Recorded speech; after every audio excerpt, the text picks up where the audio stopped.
Lumobo na sa mahigit 17 trilyong piso ang utang ng Pilipinas. Ano? Isa pa nga, ulitin mo nga. Lumobo na sa mahigit 17 trilyong piso ang utang ng Pilipinas. Visit ka, anong ginawa mo? Anong ginawa mo sa Pilipinas? Ang kapal na mukha mo.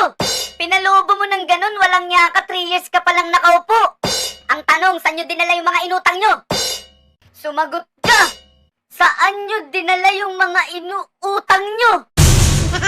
Biruin nyo, uutangin nyo, gamit nyo pangalan ng Pilipinas. Tapos bigla nyong nanakawin. Tapos ang masakit, gusto nyong bayaran namin. Uutangin nyo, tapos nanakawin nyo, tapos babayaran namin. Mga mutang ina nyo din.